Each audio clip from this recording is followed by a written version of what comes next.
وزارة دولستا وذا Somaliland هي شركة لقلية دالك China ayaa waxay si rasmi ah u kala saxiibeen heshiis lagu dhisayo madaarka magaalada Hargeysa wasiirka wasaaradda duulista hawada Somaliland mudane Maxamuud Xaashi Cabdi oo shirkad ku qabtay xafiiskiisa magaalada Hargeysa waxa uu ku sheegay in dhawaan dhisitaanka madaarkaasi la bilaabi doono isagoo faahfaahin ka bixinaya saxiixa heshiiskana waxa uu yiri sida aad la socotaan oo warbaahinta bariyahan laga sii deynayay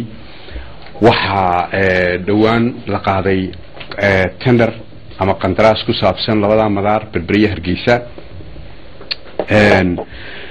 17 bisha labaad ee sanadkan waxa lagu dhawaaqay natiijadii dadkii tartamayaasha ahaa ee qandaraasada ka soo qayb galay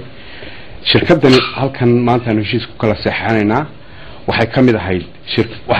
shirkadii ku guuleysatay qandaraaskii Hargeysa halka shirkad kalena ay kaga guuleysatay qandaraaskii magaalada Berbera loogu dhisay terminaalka cusub iyo fenska marka maanta waxaan saxeexaynaa maadaama 17 lagu dhawaaqay 18 aan warqad award siinay iyaguna ay aqbalaad keeneen maanta waxaan saxeexaynaa heshiiskii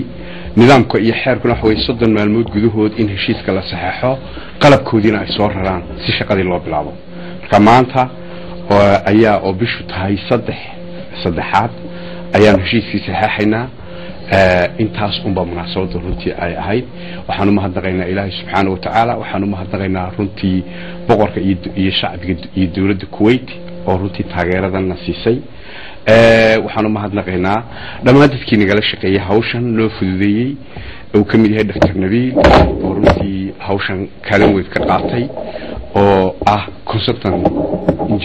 consultant engineers shirkadda maamulaysa ama nagala talinaysa ama qiimeynta samaysay waxan waddan Kuwait intaas baan